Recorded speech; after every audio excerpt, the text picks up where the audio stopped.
الرحیم دوسرے سپارے کے 3 رکوع جو ہیں ان کا درس مکمل ہو چکا. یہاں سے چوتھے رکوع کا آغاز ہوتا ہے.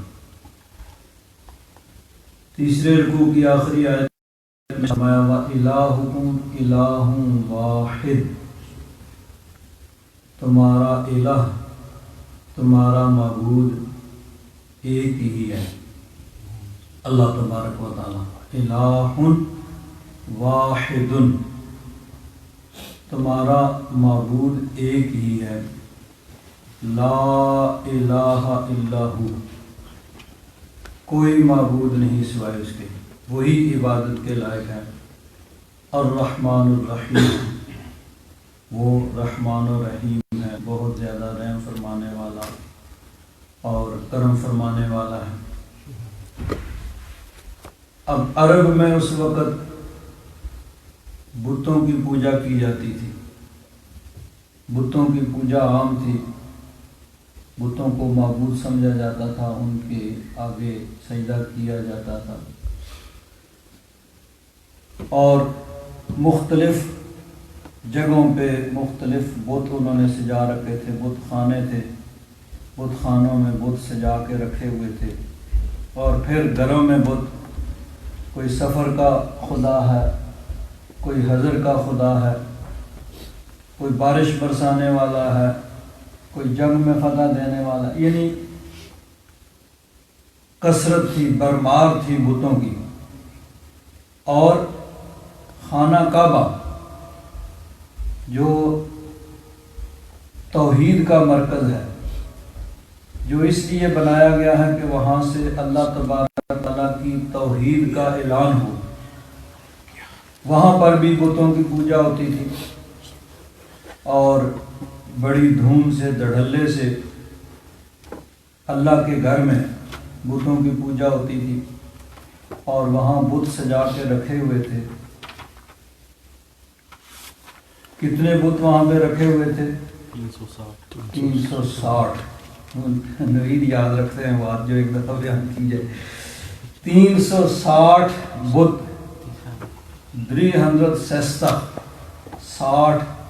360 بیت اللہ میں بت سجا کے رکھے ہوئے. اب بیت اللہ اس وقت اس کی حدود بھی بڑی تھوڑی سی تھیں، یعنی بیت اللہ شریف کے گرد چھوٹا سا مطاف اور اس کے ارد گرد پھر آگے لوگوں کے مکانات تھے. تو آج کی جتنی وسعت اتنی ہے اتنی نہیں. 1400 1450 سال پہلے، 1500 سال پہلے خانہ کعبہ کی حدود بھی اس وقت مختصر تھی. تو اس مختصر سے حدود کے اندر 360 بت سجا کے رکھے ہوئے ہیں اور ان کی بڑی دھوم سے دھڑلے سے پوجا و پرستش کی جاتی ہے.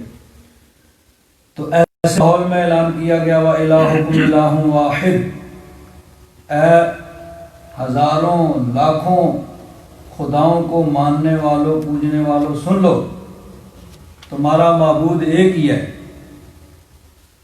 لا الہ الا ہو، اس کے علاوہ کوئی معبود نہیں، کہیں کوئی سچا معبود نہیں. ویسے تو معبود تو بہت تھے، آج بھی دنیا میں ہیں جن کی پوجا، یعنی عبادہ یعبد، عبادت کرنا، عابد عبادت کرنے والا، معبود جس کی عبادت کی جائے. تو جس کی عبادت کی جائے گی وہ لغوی اعتبار سے، لفظی اعتبار سے تو معبود ہو گیا، لیکن وہ جھوٹے معبود ہیں. اللہ تبارک و تعالیٰ کے علاوہ جن کی پوجا و پرستش کی جاتی ہے وہ جھوٹے معبود ہیں. سچا معبود صرف اللہ تبارک و تعالیٰ ہے، وہی عبادت کے لائق ہے، اس کے علاوہ کوئی اور عبادت کے لائق نہیں.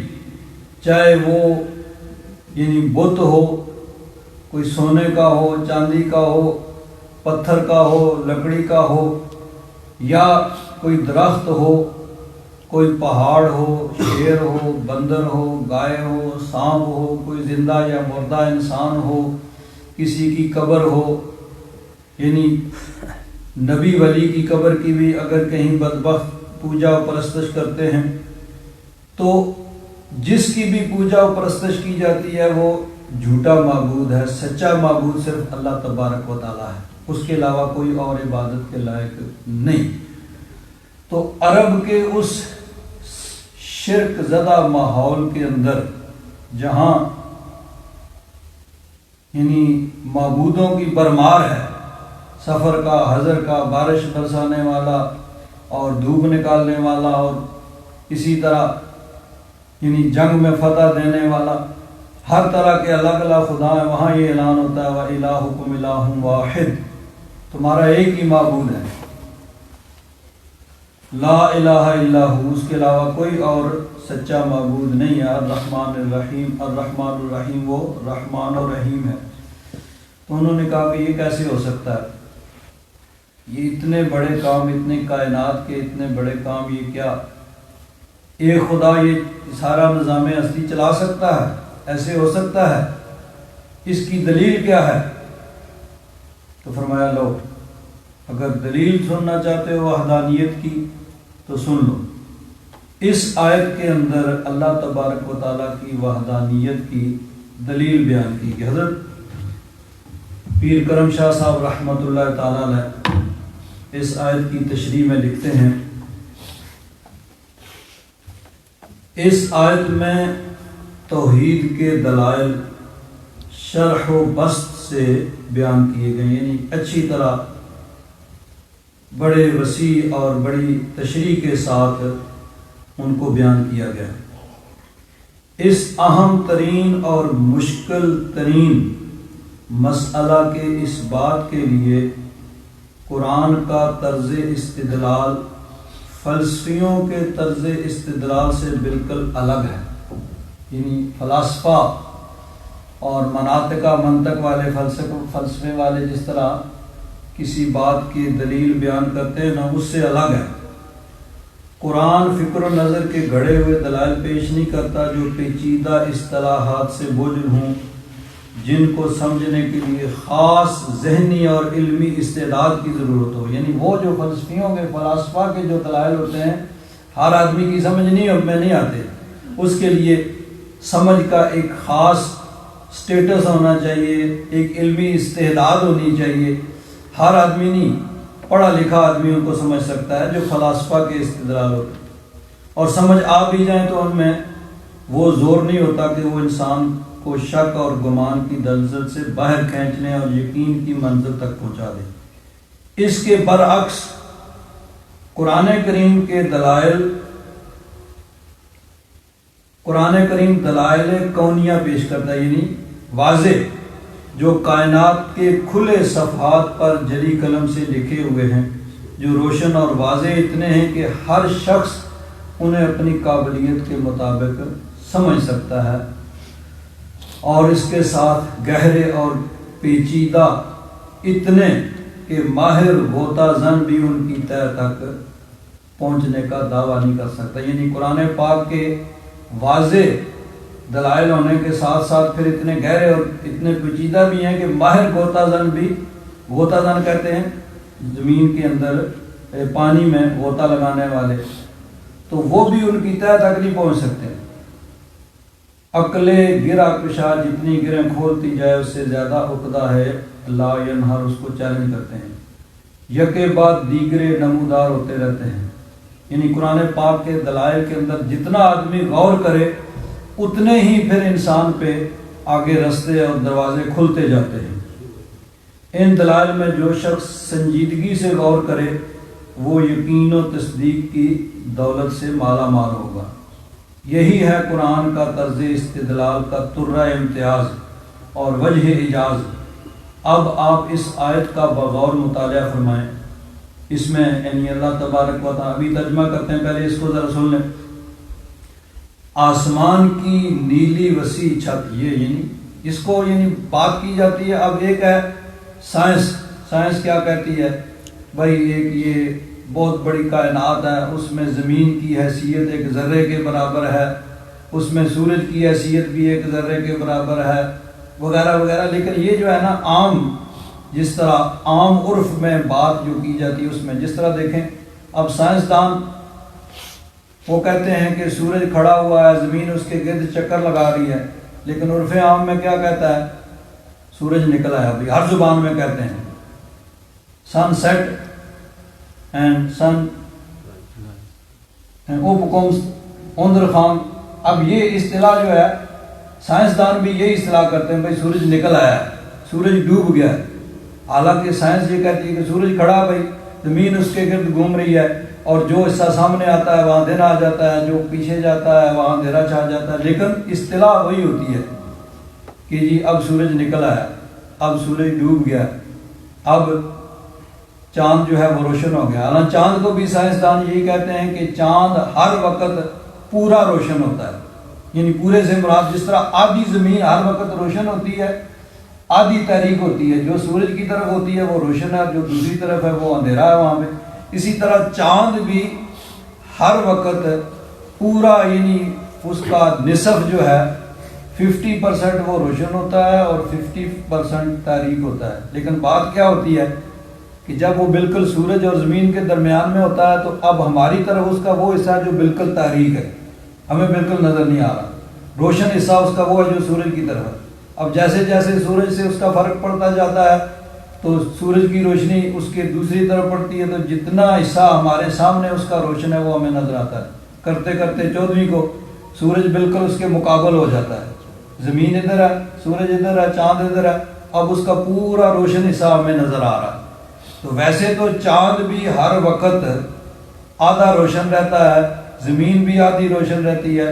لیکن یہ یعنی اب یہ سائنس کہتی ہے، لیکن اصطلاحات وہی استعمال کی جاتی ہیں کہ جی اب چاند بالکل تاریک ہے، یعنی ہمیں تاریک نظر آ رہا ہے. حالانکہ وہ آدھا اس وقت پورا روشن ہے، 50% اس کا روشن ہے. زمین ہر وقت اس کا 50% سورج کے سامنے ہے اور وہ روشن ہے. لیکن جہاں سورج کی روشنی پڑ رہی ہے وہاں دن ہے، جہاں نہیں پڑ رہی وہاں رات ہے. اسی طرح چاند کا جب حصہ ہماری طرف بالکل تاریک ہوتا ہے تو ہم کہتے ہیں چاند تاریک ہے جی. جب اس کا روشن حصہ ہماری طرف آتا ہے، تھوڑا آتا ہے جی، اب یہ تھوڑا سا ہے جی، اب یہ ایستے کوارٹیر ہو گیا جی اس کا جی، اب 25% روشن ہو گیا، 50% ہو گیا جی، 100% ہو گیا، پھر گھٹنا شروع ہو جاتا ہے. تو اصطلاحات جو ہیں وہی ہوتی ہیں جو عام استعمال کی جاتی ہیں. تو اس اعتبار سے یہ کہا گیا کہ یہ آسمان کی وسیع نیلی چھت، اس میں لٹکے ہوئے ان گنت ستارے، چاند اور سورج، پھر ان کا مقررہ وقت پر طلوع و غروب، جن میں 1 سیکنڈ کے برابر کبھی فرق نہیں آیا. سورج کا، چاند کا جو اللہ تعالیٰ نے وقت مقرر کیا ہے اپنے وقت پہ طلوع ہوتے ہیں. ان کے گردن کے اس کے گردش کے متعین راستے جن سے سر منہ کبھی انحراف نہیں ہوتا. زمین کا یہ کشادہ صحن، اس میں رواں دواں ندیاں اور دریا، رات دن کی پہم گردش، ان کا گھٹنا بڑھنا، یعنی کبھی رات کم ہو جاتی ہے، دن بڑھ جاتا ہے، پھر دن کم ہو جاتا ہے، رات بڑھ جاتی ہے. یعنی یہ سردیوں میں رات لمبی ہوتی ہے، دن چھوٹا ہوتا ہے. گرمیوں میں اب دن لمبا ہے، رات چھوٹی ہے. کبھی دن رات برابر ہو جاتے ہیں ستمبر میں، مارچ میں. اور پھر زمین کے مختلف حصوں میں کہیں ایک طرف دن بڑا ہے تو دوسری طرف رات چھوٹی ہے، کہیں رات بڑی ہے تو دن چھوٹا. اب یہ یہاں دیکھیں، یہاں تقریباً اب 17.25 گھنٹے کا دن ہے. تو خط استوا کی دوسری طرف چلے جائیں، وہاں سردی کا موسم ہے جون جولائی میں، اور رات بہت لمبی ہوتی ہے، دن چھوٹا سا ہوتا ہے. آسٹریلیا میں چلے جائیں، New Zealand, South Africa, South America کے جو حصے ساؤتھ کی جانب میں، وہاں سردی کا موسم ہے، رات بہت بڑی ہے، دن چھوٹا سا ہے. اب جب یہاں پہ دسمبر جنوری میں سردی آئے گی، رات بہت لمبی ہوگی، دن چھوٹا سا ہوگا، تو اس طرف گرمی کا موسم ہوگا، وہاں دن بہت بڑا ہوگا، رات چھوٹی سی ہوگی. تو یہ ساری چیزیں، یعنی رات کا بڑھنا گھٹنا، اور پھر بے کراں سمندروں کے سینوں پر مسافروں سے لدی اور سامان سے بھری ہوئی کشتیوں اور جہازوں کا خرامہ خرامہ آنا جانا. اب یہ دیکھیں سمندر کے اوپر کتنے بھاری بھرگم، کتنا وزن ہوتا ہے، لیکن چل رہے ہیں. حالانکہ تھوڑی سی چیز ہو وزنی پانی میں ڈوب جاتی ہے، لیکن اب کتنے بھاری سامان کو اٹھائے ہوئے، اور اس میں انسان اور ہر چیز اسی میں اب چلی جاتی ہے، ٹرک بھی، بس بھی، ہر چیز، اور وہ سب کو اٹھا کے چل پڑتا ہے۔ تو یہ مسافروں سے لدی اور سامان سے بھری ہوئی کشتیوں اور جہازوں کا خرامہ خرامہ آنا جانا، گھنگھور گٹاؤں اور ان کا موسلا دھار برسنا، پھر مردہ زمین کا دیکھتے دیکھتے سرسبز و شاداب ہو جانا، قرہ ہوا میں بادلوں کا منڈلاتے پھرنا، کبھی برسنا اور کبھی ترساتے ترساتے آنے واحد میں ناپید ہو جانا، ایسی چیزیں نہیں جسے عالم تو جانتے ہوں اور بے علم نہ جانتے ہوں۔ یعنی یہ کوئی ایسی چیز نہیں ہے کہ جس کے لیے کوئی عقل کی خاص سطح ضرورت ہے یا علم کا ایک خاص لیول چاہیے، نہیں، ہر آدمی ان کو دیکھتا ہے اور جانتا ہے۔ تو قید فرماتے ہیں کہ یہ کوئی ایسی چیز نہیں ہے جسے عالم جانتے ہوں اور بے علم نہ جانتے ہوں، جسے دانش مند سمجھ سکتے ہوں اور کم عقل کی سمجھ سے بالا تر ہوں، بلکہ کائنات کی کتاب کا ہر ورق ہر کہ و میں کے لیے یکساں، یعنی ہر چھوٹے بڑے اور پڑھے لکھے اور ان پڑھ اور سمجھدار اور کم عقل کے لیے یہ یکساں طور پر یہ روشنی کا مینار ہے۔ اور اس کے باوجود لطف یہ کہ اتنے واضح ہونے کے باوجود اتنے سطحی بھی نہیں کہ اہل فکر و دانش کے لیے اس میں کوئی دلچسپی کا سامان نہ ہو۔ یعنی اس کے باوجود یہ نہیں ہے کہ اہل علم و دانش سمجھدار لوگوں کے لیے اس میں کوئی دلچسپی کا سامان نہیں ہے، بلکہ انہیں دعوت ہے کہ اپنے نشتر تحقیق سے ذرے ذرے کا دل چیریں اور دیکھیں کہ ان میں اسرار و رموز اور قوت و طاقت کے وہ سمندر موج زن ہیں جن کا انہیں تصور تک نہ تھا۔ یہی وجہ ہے کہ ہر لمحہ مشاہدہ میں آنے والی چیزوں کا ذکر فرمانے کے بعد قرآن پاک میں بار بار فرمایا گیا، افلا تتفکرون، کیا تم غور نہیں کرتے؟ افلا تتدبرون، کیا تم تدبر نہیں کرتے؟ یہ جملے کہنے کیا تم غور نہیں کرتے، کیا تم تدبر نہیں کرتے، اور ان چبھتے ہوئے فکروں سے دانش و خرد کو للکارا ہے۔ کاش یہ الفاظ اس امت کے نوجوانوں کی خفتہ صلاحیتوں کو بیدار کر دیں، جن کی آسمانی کتاب نے انہیں واضح طور پر بتا دیا ہو، وَالَّذِي خَلَقَ لَكُم مَّا فِي الْأَرْضِ جَمِيعًا، اللہ تبارک و تعالیٰ نے زمین کی ہر چیز صرف تمہارے لیے پیدا کی ہے۔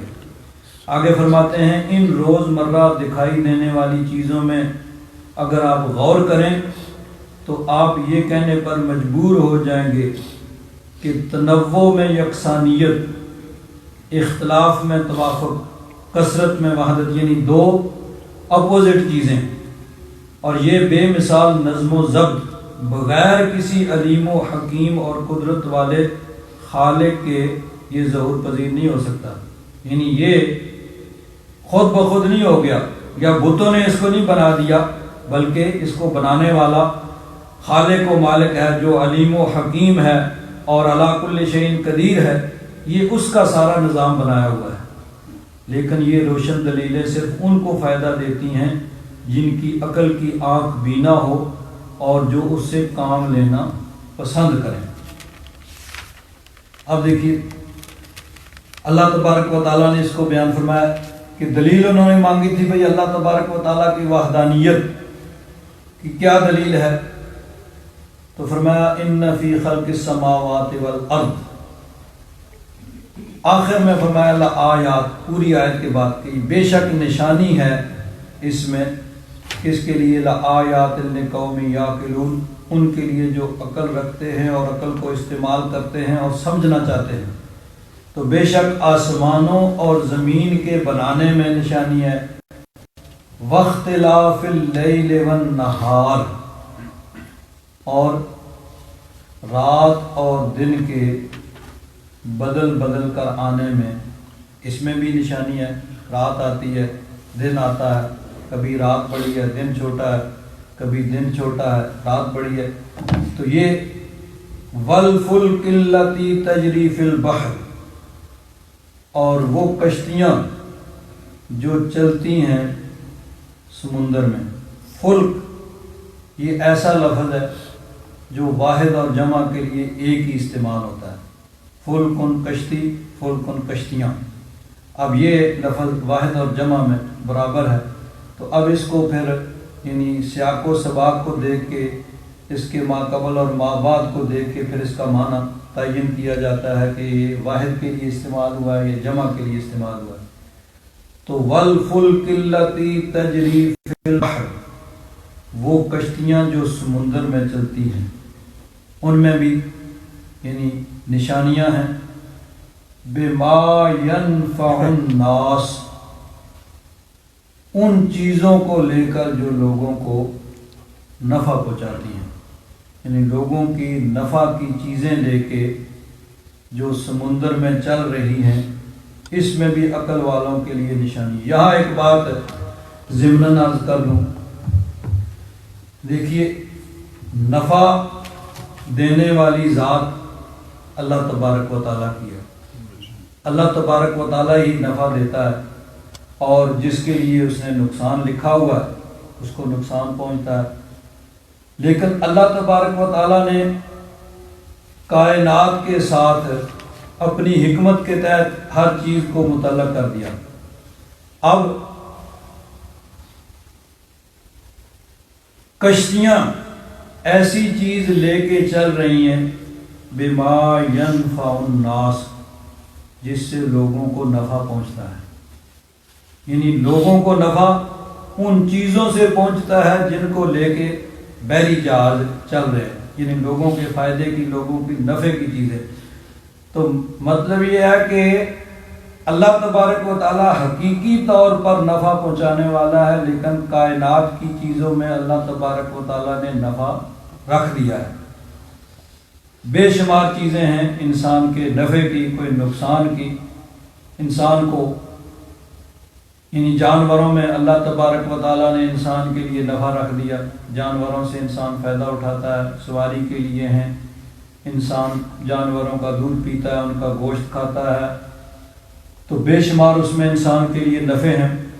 اور کچھ جانور نقصان دینے والے بھی ہیں، سانپ کاٹ جائے تو موت کا خطرہ ہے، بچھو کاٹ جائے تو تکلیف ہے، شیر ہے چیر پاڑے گا، تو ان میں فائدے بھی ہیں نقصان بھی ہیں۔ اور اللہ تبارک و تعالیٰ نے یعنی کائنات کی چیزوں کے ساتھ نفع و نقصان کو متعلق کر دیا۔ اب دیکھیے قرآن پاک میں اللہ تبارک و تعالیٰ نے 27واں سپارہ ہے اور سورہ الحدید، حدید کا معنی ہوتا ہے لوہا، تو اس میں لوہے کا ذکر ہے، اسی نام سے یہ سورۃ موسوم ہوگی۔ اللہ تعالیٰ نے فرمایا لَقَدْ أَرْسَلْنَا رُسُولَنَا بِالْبَيِّنَاتِ، بے شک ہم نے اپنے رسولوں کو واضح نشانیوں کے ساتھ، معجزات کے ساتھ، واضح دلائل کے ساتھ بھیجا۔ وَأَنزَلْنَا مَعَهُمُ الْكِتَابَ، اور ان رسولوں کے ساتھ کتاب بھی اتاری، وَالْمِيزَانَ، اور میزان ترازو بھی اتارا، لِيَقُومَ النَّاسُ بِالْقِسْطِ، تاکہ لوگ قائم رہیں عدل و انصاف کے ساتھ۔ وَأَنزَلْنَا الْحَدِيدَ، اللہ تبارک و تعالیٰ ارشاد فرماتا ہے ہم نے لوہا اتارا، فِيهِ بَأْسٌ شَدِيدٌ، اس لوہے میں بڑی سختی ہے، یعنی بڑا سخت ہوتا ہے۔ وَمَنَافِعُ لِلنَّاسِ، اور لوگوں کے لیے نفع بھی ہیں، بڑے فائدے بھی ہیں لوہے کے اندر۔ وَلِيَعْلَمَ اللَّهُ مَن يَنْصُرُهُ وَرُسُلَهُ بِالْغَيْبِ، اور تاکہ اللہ تبارک و تعالیٰ ظاہر فرما دے کہ کون اس کے دین کی مدد کرتا ہے، اس کے رسولوں کی مدد کرتا ہے بن دیکھے۔ ان اللہ قوی عزیز، بے شک اللہ تبارک و تعالیٰ وہ غالب حکمت والا ہے، بہت طاقت قدرت والا۔ اب لوہے کے متعلق فرمایا کہ اس میں سختی ہے اور لوگوں کے لیے فائدے بھی ہیں، تو لوہا بھی فائدہ دیتا ہے۔ اللہ تبارک و تعالیٰ نے کائنات کی چیزوں کے اندر انسان کے لیے نفع اور نقصان رکھا، حقیقی طور پر نفع اور نقصان پہنچانے والا اللہ تبارک و تعالیٰ ہے، لیکن اپنی حکمت کے تحت اللہ تبارک و تعالیٰ نے مختلف چیزوں میں فائدے رکھ دیے ہیں، مختلف چیزوں میں نقصانات رکھ دیے۔ تو اب اگر شپ بحری جہاز جن چیزوں کو لے کے چل رہے ہیں ان سے نفع پہنچ سکتا ہے، لوہے سے نفع پہنچ سکتا ہے۔ تو اگر اللہ تبارک و تعالیٰ اپنے بندوں کو یہ توفیق دے دے کہ وہ کسی کو فائدہ پہنچا دے تو لوہا نفع دیتا ہے، جس کو تو چپ کر کے مان لیں گے، اور اگر کہیں اللہ والے نفع دیتے ہیں تو فوراً پھر کفر اور شرک کا فتویٰ لگ جائے گا کہ نہیں شرک ہو گئے۔ اور بات کیا ہے، پھر قرآن پاک کی آیات پڑھی جاتی ہیں۔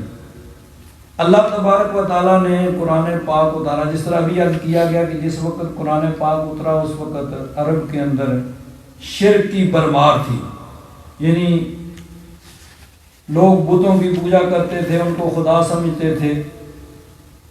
تو اللہ تبارک و تعالیٰ نے قرآن پاک میں آیات نازل فرمائی بتوں کی مذمت میں۔ اب کیا ہوا، ایک طرف ہیں بت جن کے لیے اللہ تبارک و تعالیٰ نے قرآن پاک میں لفظ ارشاد فرمایا من دون اللہ، من دون اللہ یعنی بت جن کی پوجا و پرستش کی جاتی ہے، اور دوسری طرف ہے اولیاء اللہ، اللہ کے نیک بندے، اللہ کے ولی، اللہ کے دوست۔ اب جو آیتیں اتری ہیں من دون اللہ کے بارے میں ان کو چسپاں کیا جاتا ہے اولیاء اللہ پر، من دون اللہ، تو اولیاء اللہ پر وہی آیتیں چسپاں کی جاتی ہیں۔ جس طرح دیکھیے مثلا یہ ہے سورہ الحج کا آخری رکوع، یا ایہا الناس، اے لوگو، ضرب مثل فاستمعوا لہ، تمہارے لیے ایک مثال بیان کی جاتی ہے، اس کو غور سے توجہ سے سنو۔ ان الذین تدعون من دون اللہ، وہ جن کو من دون اللہ جن کو تم پکارتے ہو، یعنی بت جن کی تم پوجا و پرستش کرتے ہو، دعا یدعو، یہ قرآن پاک میں اکثر مقامات پہ آبادہ یعبدو کے معنی میں استعمال ہوا ہے، یعنی جن کی تم پوجا و پرستش کرتے ہو، وہ بت جن کو تم پوجتے ہو، لن یخلقوا ذبابا، وہ ایک مچھر مکھی بھی نہیں بنا سکتے، والا وجتمعوا لہ، سارے بت دنیا کے اکٹھے ہو جائیں تو ایک مکھی بھی نہیں بنا سکتے۔ وَإِن يَسْلُبْهُمُ الذُّبَابُ شَيْئًا، اور اگر مکھی ان سے کوئی چیز چھین کے لے، یعنی بتوں کے آگے جس طرح وہ کھانے پینے کی چیزیں رکھی ہوئی ہیں وہاں سے مکھی اٹھا کے لے جائے تو لا یستنقذوہ من، اس سے وہ واپس بھی نہیں لے سکتے۔ ضعف الطالب والمطلوب، طالب اور مطلوب دونوں، عابد اور معبود دونوں ہی کتنے کمزور ہیں۔ ما قدر اللہ حق قدر، انہوں نے اللہ تبارک و تعالیٰ کی قدر نہ کی جس طرح اس کی قدر کرنی چاہیے تھی۔ ان اللہ لقوی عزیز، بے شک اللہ تبارک و تعالیٰ طاقت والا اور غالب حکمت والا ہے۔ اللہ یصطفی من الملائکۃ رسلا ومن الناس، اب یہ بات قابل غور ہے، لوگ اتنا ہی پڑھیں گے، یہ دو آیتیں ہیں، دو آیتیں پڑھیں گے، حالانکہ قرآن پاک کا اسلوب یہ ہے کہ ان دو آیتوں میں بتوں کی مذمت کی گئی ہے۔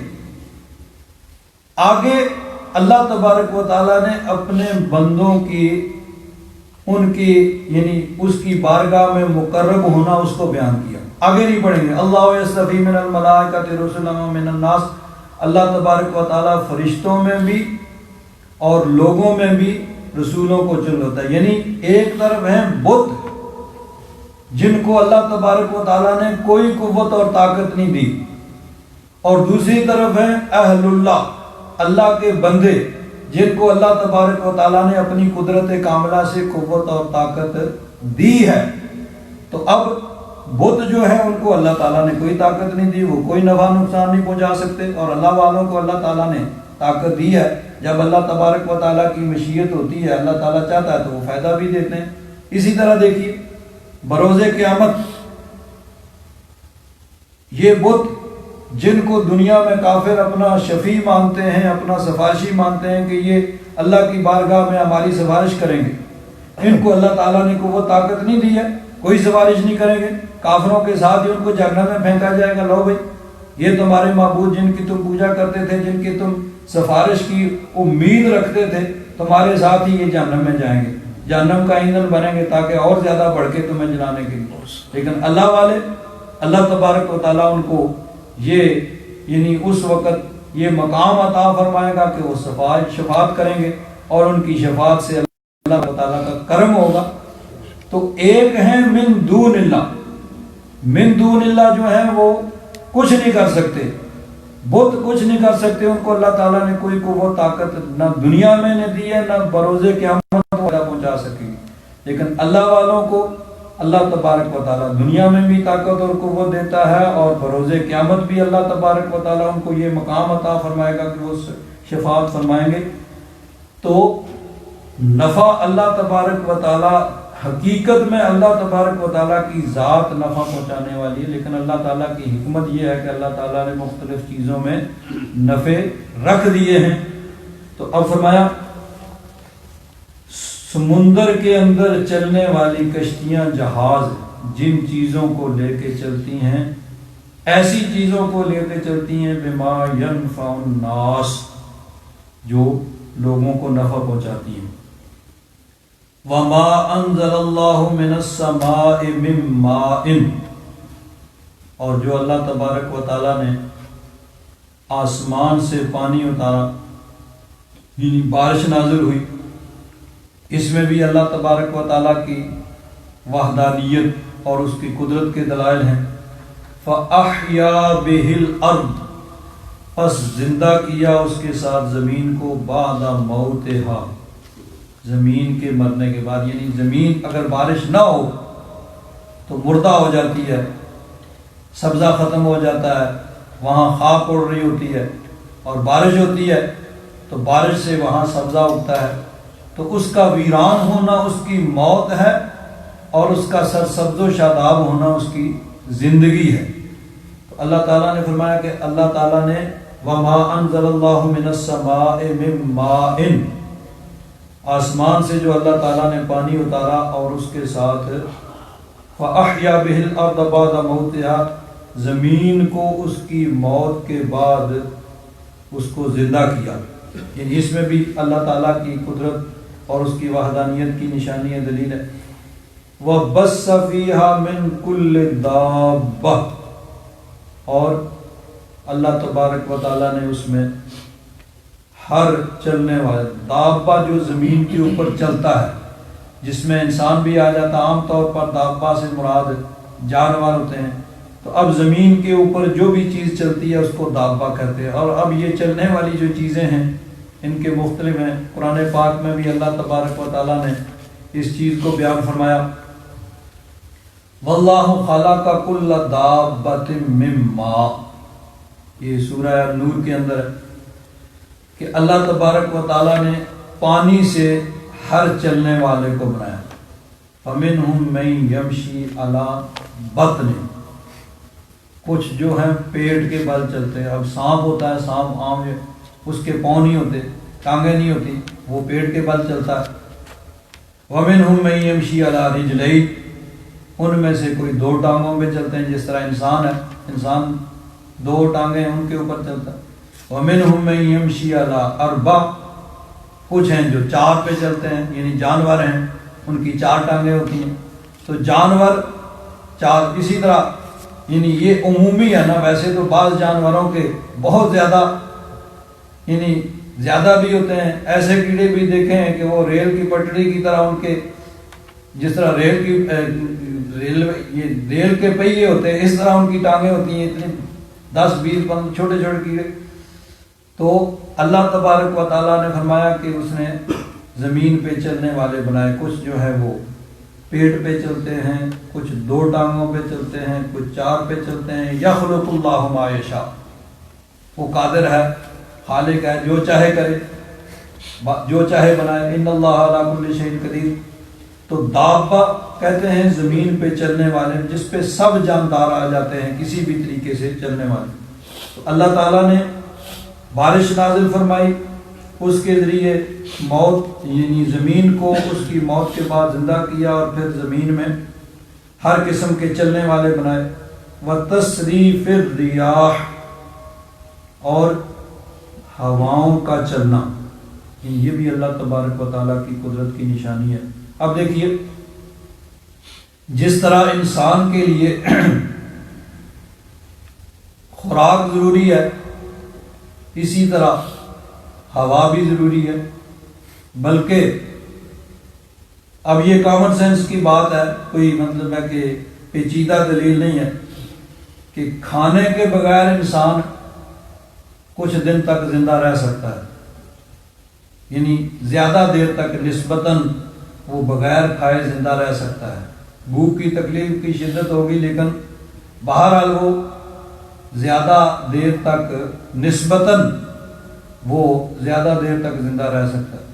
لیکن پانی کی ضرورت انسان کو خوراک سے زیادہ ہے کہ نسبتاً کم وقت وہ پانی کے بغیر زندہ رہ سکتا ہے، تو کھانے کی نسبت پانی کی حاجت زیادہ ہے کہ اگر کھانا نہ ملے خدا نہ خواستہ تو وہ زیادہ عرصہ زندہ رہ سکتا ہے، پانی نہ ملے تو اس سے کم عرصہ زندہ رہ سکتا ہے۔ لیکن ہوا، اس کے بغیر تو چند منٹ بھی نہیں انسان زندہ رہ سکتا۔ تو یہ سب چیزیں انسان کے لیے ضروری ہیں۔ اللہ تبارک و تعالیٰ نے جس طرح انسان کے کھانے پینے کا انتظام کیا، اسی طرح ہوا کا بھی انتظام کیا، اور ہر چیز، یعنی ہوا جو انسان کے لیے بہت ضروری ہے، کھانے پینے کے بغیر چلو ایک دو دن چند دن انسان زندہ رہ سکتا ہے، ہوا کے بغیر تو چند منٹ بھی نہیں زندہ رہ سکتا۔ اس لیے اللہ تبارک و تعالیٰ نے ہوا کو خراطس کر دیا، اور اس کی کوئی قیمت نہیں، کوئی پیمنٹ نہیں۔ وہ ڈچ میں کہتے ہیں نکس از خراطس ان نیدرلینڈ علیہ لکھت فان زن، یہ ہوا زیستو، یہ جو ہے نا خراطس ہے۔ تو اللہ تبارک و تعالیٰ نے اس کو خراطس کر دیا، بھائی اس کے بغیر تو انسان زندہ بھی نہیں رہ سکتا۔ کسی کو پیسے نہیں ہیں، چلو بھائی تھوڑی سی بھوک برداشت کر لو، تھوڑی سی پانی نہیں ہے، تھوڑی دیر زندہ رہ سکتے ہیں، لیکن ہوا کے بغیر تو نہیں نا۔ تو اس لیے اللہ تبارک و تعالیٰ نے اس کو خراطس کر دیا، اور پوری دنیا میں ہر جگہ پہ، یعنی اس کی کوئی قیمت نہیں ہے بھائی، اس کو کہیں تمہیں خریدنا نہیں پڑے گا، یہ خود بخود تمہارے پاس چل کے آئے گی۔ وتصریف الریاح، اور ہواؤں کا چلنا، اس میں بھی اللہ تبارک و تعالیٰ کی قدرت اور اس کی وحدانیت کی نشانی۔ والسحاب المسخر بین السماء والارض، اور بادل جو مسخر ہیں آسمان اور زمین کے درمیان۔ مسخر کہتے ہیں حکم کے پابند، جو باندھے ہوئے ہیں، یعنی جس طرح اللہ تبارک و تعالیٰ کا حکم ہوتا ہے اس طرح چلتے ہیں، جدھر حکم ہوتا ہے ادھر چلے جاتے ہیں۔ چنانچہ تفسیر مظہری میں اس کے ضمن میں ایک حدیث پاک نقل کی گئی ہے، اس کو میں مشکات شریف سے آپ حضرات کے سامنے پیش کرتا ہوں، اور مشکات شریف میں اس کو مسلم شریف کے حوالے سے، تفسیر مظہری میں بھی مسلم کے حوالے سے ہے، اور مشکات شریف اس میں تمام کتابوں سے احادیث جمع کی گئی ہیں، مسلم شریف کے حوالے سے یہ حدیث پاک ہے۔ حضرت ابو ہریرہ رضی اللہ تعالیٰ عنہ فرماتے ہیں، نبی کریم صلی اللہ علیہ وسلم سے روایت کرتے ہیں کہ نبی کریم صلی اللہ علیہ وسلم نے ارشاد فرمایا، بین رجل بفلات من الارض، ایک آدمی کسی پتھریلی زمین میں چل رہا تھا، جنگل میں تھا، فلات جنگل یعنی آبادی سے باہر جگہ اس کو کہتے ہیں، تو وہاں تھا۔ فَسَمِعَ صَوْتًا فِي سَحَابَةٍ، اس نے آواز سنی ایک بادل میں، اسق حدیقۃ فلان، بادل کو حکم دیا جا رہا ہے کہ فلاں کے باغ کو تو سیراب کر۔ اب یہ عموماً تو انسان کو ان چیزوں کی سمجھ نہیں آتی ہے، لیکن کبھی کبھی اللہ تبارک و تعالیٰ کسی کو سنا دیتا ہے، سمجھا دیتا ہے۔ تو اس نے سنا کہ بادل کو حکم دیا جا رہا ہے کہ تو فلاں کے باغ کو سیراب کر۔ فَتَنَحَّى ذَلِكَ السَّحَابُ، تو وہ بادل ایک طرف ہو گیا۔ فَأَفْرَغَ مَاءَهُ فِي حَرَّةٍ، تو اس نے برسایا اپنا پانی ایک پتھریلی زمین میں، حرتن کہتے ہیں پتھریلی زمین کو۔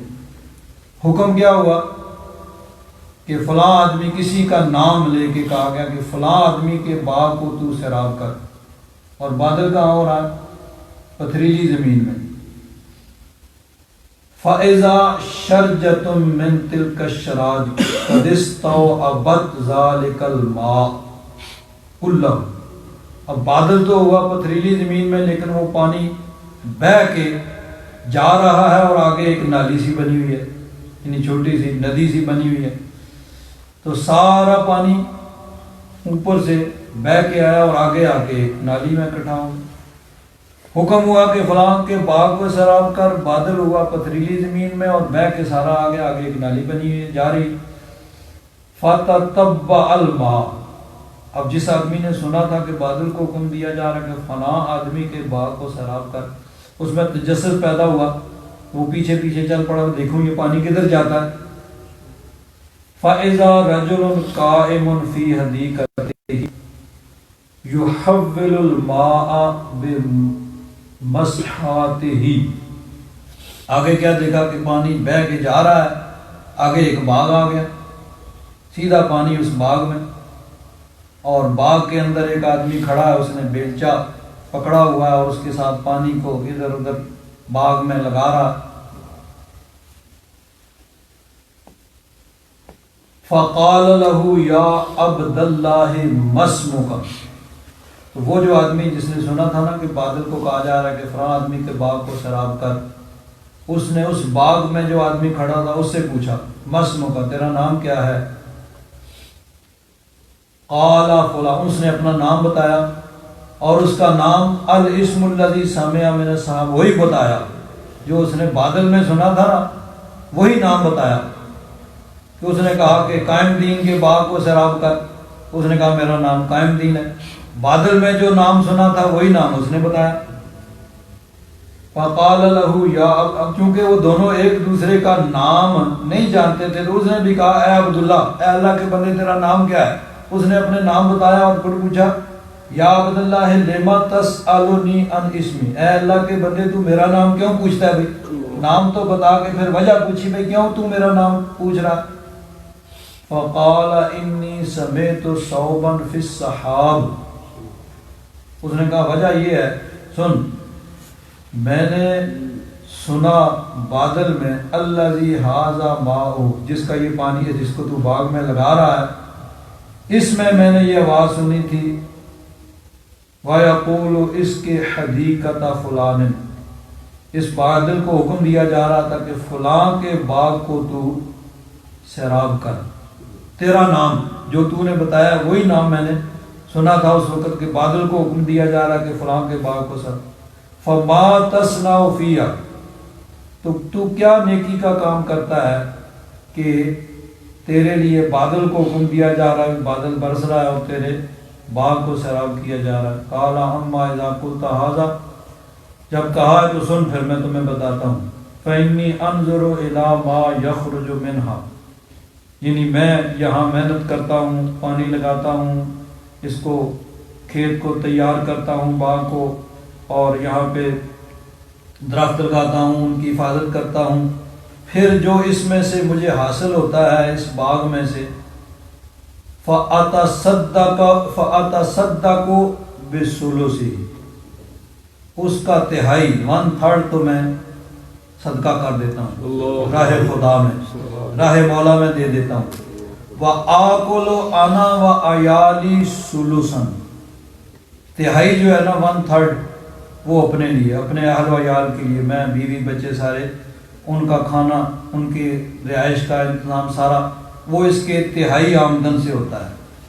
وَأَرُدُّ فِيهَا ثُلُثَهُ، اور تہائی جو ہے نا اس کا تیسرا حصہ 1/3 جو ہے وہ اسی میں خرچ کر دیتا ہوں، جو اخراجات ہیں وہ، تو 3 حصے، ایک حصہ راہ خدا میں دے دیتا ہوں، ایک حصہ اپنے اہل و عیال کے لیے اپنے لیے رکھ لیتا ہوں، وہ استعمال کرتے ہیں، اور ایک حصہ تہائی جو ہے اسی میں لوٹا دیتا ہوں، کیونکہ ظاہر بات ہے کوئی بھی بزنس جب ہوگا کوئی بھی تو اس میں خرچہ ہوگا پھر آمدن ہوگا۔ تو اب یعنی اس کے باغ کو سیراب کرنے کا باقی حکمتیں تو اللہ تبارک و تعالیٰ ہی بہتر جانتا ہے، لیکن یہ ہے کہ وہ چونکہ صدقہ و خیرات کرتا ہے تو اللہ تبارک و تعالیٰ نے یعنی اس کے لیے بادل کو حکم دیا کہ اس کے یعنی باغ کو سیراب کر. کیوں؟ بادل بھی اللہ تبارک و تعالیٰ کے حکم کا پابند ہے، مسخر ہے، کہ اللہ تبارک و تعالیٰ کا جہاں جہاں جیسے جیسے حکم ہوتا ہے اس کو. یہ تو اس آیت کے ضمن میں یہ تفسیر مظہری کے اندر یہ حدیث پاک میں کہ والسحاب المسخر بین السماء والارض، یہ وہ بادل جو مسخر ہے، پابند ہے اللہ تبارک و تعالیٰ کے حکم کا آسمان و زمین کے درمیان. لآیات لقوم یعقلون، اس میں عقل والی قوم کے لیے نشانیاں، یعنی جو اپنی عقل کو استعمال کرنا چاہتے ہیں اور اس سے ہدایت حاصل کرنا چاہتے ہیں. تو اللہ تعالیٰ نے فرمایا تھا کہ تمہارا خدا، تمہارا معبود ایک ہے، الہکم الہ واحد، تمہارا ایک ہی معبود ہے، لا الہ الا ہو، اس کے علاوہ کوئی اور معبود نہیں ہے جو رحمان و رحیم ہے. تو کفار نے کہا تھا یہ کیسے ہو سکتا ہے بھائی، ایک ہی خدا اور سارے نظام ہستی کو چلائے، نظام کائنات کو چلائے، اس کی دلیل بیان کریں. تو اس آیت کے اندر اللہ تبارک و تعالیٰ کی وحدانیت، اس کی قدرت کی دلائل کو بیان کیا گیا. اسی طرح یہی چیز جو ہے آگے آئے گی 4 سپارے میں، سورہ آل عمران کا آخری رکوع ہے. اللہ تبارک و تعالیٰ نے ارشاد فرمایا ان فی خلق السماوات والارض، بے شک آسمانوں اور زمین کے بنانے میں، واختلاف اللیل والنہار، اور رات اور دن کے بدل بدل کر آنے میں. وہاں تو آگے اور چیزوں کا بھی بیان تھا، یعنی 8 چیزیں بیان تھیں، یہاں صرف 2 چیزوں کا، یعنی آسمانوں اور زمین کے بنانے اور رات دن کے بدل بدل کر آنے میں. جبکہ یہ جو آیت جس کا ہم نے ابھی ترجمہ کیا، اس میں آگے کہ سمندر میں جو کشتیاں چلتی ہیں، جو لوگوں کے ایسی چیزیں لے کے جن سے لوگوں کو فائدہ پہنچتا ہے، آسمان سے اللہ تعالیٰ نے بادل اتارا اور اس کے بعد پھر اس سے مردہ زمین کو زندہ کیا، زمین میں ہر قسم کے چلنے والے یعنی جانور، انسان، ان کو پیدا کیا، اور ہواؤں کا چلنا اور پھر بادلوں کا مسخر ہونا، اس میں عقل والوں کے لیے نشانی ہے. تو یہاں 2 چیزوں کا صرف بیان ہوا کہ آسمانوں اور زمین کے بنانے میں اور رات دن کے بدل بدل کرانے میں لآیات لأولی الالباب، عقل والوں کے لیے اس میں نشانیاں ہیں. اولی الالباب آتا لآیات لقوم یعقلون، عقل رکھنے والے قوم. تو یہاں اولی الالباب جو سمجھدار عقل والے ہیں اور اپنی عقل کو استعمال کر کے اس سے ہدایت حاصل کرنا چاہتے ہیں، ان کے لیے اس میں نشانیاں ہیں. اب عقل مند ہونے کا جو معیار ہے وہ یعنی ہر انسان کا، ہر قوم کا الگ الگ ہوتا ہے. عقل مند کون ہے، کس کو عقل مند کہیں گے؟ یہ جو ہے نا، اس کا پیمانہ یا اس کے پیرامیٹرز وہ الگ الگ ہوتے ہیں. ہر انسان کا ایک پیمانہ نہیں ہوتا. کسی انسان کے نزدیک ایک انسان بڑا عقل مند ہے، دوسرا کہے گا اس کو کہاں عقل ہے بھائی، اس کو کہاں عقل، اس نے کیا دنیا سے کمایا ہے، بس جو آیا وہ خرچ کر دیا. یعنی کوئی اگر اللہ کی راہ میں خرچ کرتا ہے تو ایک کہے گا بڑا سمجھدار ہے بھائی، ایک کہے گا بھائی کیا عقل اس نے کمایا، نہ اس نے کوٹھی بنائی، نہ کار، نہ کوئی بنگلہ، نہ کچھ، نہ تو کیا کیا. تو اس کے نزدیک وہ عقل مند نہیں ہے. دوسرے کے نزدیک وہ عقل مند ہے کہ اس نے دنیا کو دے کے آخرت کو خریدا ہے. تو یہ عقل مند ہونے کے پیمانے جو ہیں وہ الگ الگ ہیں. کون عقل مند ہے کون نہیں ہے، ہر انسان کی اپنی سوچ ہوتی ہے. زمانے کے اعتبار سے اس کو لوگ کہتے ہیں بھئی کون عقل مند ہے، جس کے پاس دنیا کا مال و دولت ہو، جس کو اقتدار مل جائے، جس کو عہدہ مل جائے، عام طور پر دنیا میں. لیکن اللہ تبارک و تعالیٰ کے نزدیک کون ہے، اولو الالباب کون ہیں، عقل والے کون ہیں؟ اللہ تبارک و تعالیٰ نے ارشاد فرمایا الذین یذکرون اللہ، عقل مند وہ ہیں جو اللہ کا ذکر کرتے ہیں. الذین یذکرون اللہ، جو اللہ کا ذکر کرتے ہیں، قیاما وقعودا وعلی جنوبہم، کھڑے، بیٹھے اور لیٹے، علی جنوبہم، پہلوؤں پہ، یعنی ہر حال میں اللہ تبارک و تعالیٰ کا ذکر کرتے ہیں. اور اگر دنیا کے کام میں بھی مصروف ہیں تو ہاتھ کار وال، دل یار وال، یعنی دل اللہ تبارک و تعالیٰ کی یاد میں مصروف ہوتا ہے، دنیا کے کام کاج دنیا کے دندوں میں بھی لگے ہیں اور دل سے اللہ کا ذکر، تو ہر حال میں اللہ تبارک و تعالیٰ کا ذکر کرتے ہیں۔ اللہ تعالیٰ نے فرمایا عقل والے وہ جو ہیں، عقل والے کون ہیں؟ الذین یذکرون اللہ قیاما وقعودا وعلی جنوبہم، جو اللہ کا ذکر کرتے ہیں کھڑے بیٹھے لیٹے۔ وَيَتَفَكَّرُونَ فِي خَلْقِ السَّمَاوَاتِ وَالْأَرْضِ، آسمانوں اور زمین کی پیدائش میں غور و فکر کرتے ہیں، اور جب اس میں غور و فکر کرتے ہیں تو پھر کیا کہتے ہیں؟ ربنا ما خلقت ھذا باطلا، کہ یا رب ذوالجلال یہ سارا جو نظام ہستی ہے، نظام کائنات ہے، یہ تو نے باطل نہیں بنایا، بے مقصد نہیں بنایا ہے، ویسے ہی نہیں بنا دیا، اس کے بنانے کا بھی کوئی مقصد ہے۔ سبحانک فقنا عذاب النار، تیری ذات پاک ہے، تو ہمیں جہنم سے، آگ سے بچا لے۔ اب بزرگوں نے اس میں ایک نقطہ بیان کیا ہے کہ جب اللہ والے عقل مند جو ہر حال میں اللہ تبارک و تعالیٰ کا ذکر کرتے ہیں اور نظام کائنات میں غور و فکر کرتے ہیں تو کس نتیجے کو پہنچتے ہیں؟ ربنا ما خلقت ھذا باطلا، کہ یا رب ذوالجلال یہ کائنات تو نے باطل نہیں، بے مقصد نہیں پیدا کی۔ اور باطل کی ضد ہوتی ہے، اسی لیے بزرگ کہتے ہیں کہ حضرت شاہ منصور یا حضرت شمس تبریزی انہوں نے کہا ان الحق کا لفظی معنی، ظاہری معنی جو علماء نے کہا، انہوں نے کہا میں خدا ہوں، اور ان کو پھر بعض روایات اس طرح کہتے ہیں کہ ان کو سنسار کیا گیا، ان کو پھانسی دی گئی، ان کو قتل کیا گیا۔ تو ایک معنی یہ ظاہری نکالا گیا، لیکن باطنی معنی کیا ہے کہ یتفکرون فی خلق السماوات والارض، کہ وہ آسمانوں زمین میں کائنات میں غور کرتے ہیں، تو غور کرنے کے بعد اس نتیجے پہ پہنچتے ہیں کہ یا رب ذوالجلال تو نے اس کو باطل پیدا نہیں کیا، جب باطل نہیں ہے تو پھر حق ہے۔ یعنی ہر چیز میں ان کو اللہ تبارک و تعالیٰ کی ذات کے جلوے نظر آتے ہیں، اپنی ذات کے اندر بھی ان کو اللہ تبارک و تعالیٰ کی ذات کے جلوے نظر آئے تو ان کو ہر طرف اندر اور باہر ہر طرف حق کے جلوے ہی نظر آئے، تو انہوں نے کہا ان الحق، لیکن سمجھنے والے سب نہیں تھے، سب نے اس کو نہیں سمجھا۔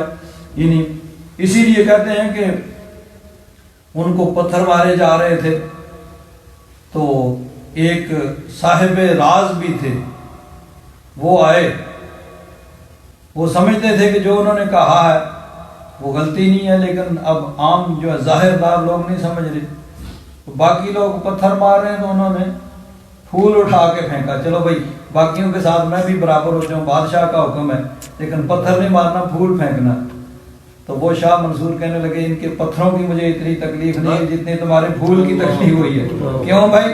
انہوں نے کہا یہ تو سمجھتے نہیں، یہ تو نہ سمجھے، یہ تو میرے لفظوں پہ اس کا حقیقی معنی نہیں سمجھ رہے، ان الحق کا انہوں نے معنی نہیں سمجھا۔ تو سمجھتا ہے، تو صاحب راز ہے، تو جاننے والا ہے۔ تو اللہ والے جو ہیں وہ کائنات میں غور کرتے ہیں تو ان کو ہر طرف حق کے جلوے نظر آتے ہیں کہ اللہ تبارک و تعالیٰ نے اس کائنات کو باطل اور بے مقصد پیدا نہیں کیا ہے، بلکہ کائنات کے اندر جو بھی چیز اللہ تبارک و تعالیٰ نے پیدا کی ہے اس کا مقصد ہے، اور اللہ تبارک و تعالیٰ نے ہر چیز کو با مقصد پیدا کیا ہے، ہم اس کو سمجھیں یا نہ سمجھیں۔ بعض روایات میں یہ آتا ہے کہ حضرت موسیٰ علیہ السلام نے اللہ تبارک و تعالیٰ کی بارگاہ میں عرض کیا کہ یا رب ذوالجلال یہ چھپکلی جو ہے یہ تو نے کیوں پیدا کی ہے، اس کا کوئی مقصد، اس کا کوئی فائدہ کیا ہے؟ یہ یعنی انسان کی تکلیف کا باعث بھی بن جاتی ہے، زہریلی ہے، کسی کھانے کی چیز میں گر جائے تو وہ زہر بن جاتا ہے، انسان کھائے تو مر جاتا ہے، تو اس کو کس لیے پیدا کیا ہے؟ تو اللہ تبارک و تعالیٰ نے فرمایا کہ پیارے کلیم آپ پوچھ رہے ہیں کہ اس چھپکلی کو میں نے کیوں پیدا کیا ہے، ابھی چھپکلی نے مجھ سے پوچھا ہے کہ یا رب ذوالجلال تو نے موسیٰ علیہ السلام کو کیوں پیدا کیا؟ اللہ تبارک و تعالیٰ نے کائنات کی ہر چیز کو با مقصد پیدا کیا، حق پیدا کیا. ہاں ہم اس چیز کو سمجھیں، نہ سمجھیں تو ہماری عقل کا قصور ہے، ہماری عقل کے اندر کمی ہے. اللہ تبارک و تعالیٰ نے ہر چیز کو حق پیدا کیا. الحمدللہ رب العالمین والصلاۃ والسلام علی سیدنا و مولانا محمد وعلی آلہ واصحابہ اجمعین. اللہم ربنا فاغفر لنا ذنوبنا وکفر عنا سیئاتنا وتوفنا مع الابرار. صلی اللہ تعالی علی حبیبہ سیدنا و مولانا محمد وعلی آلہ واصحابہ اجمعین.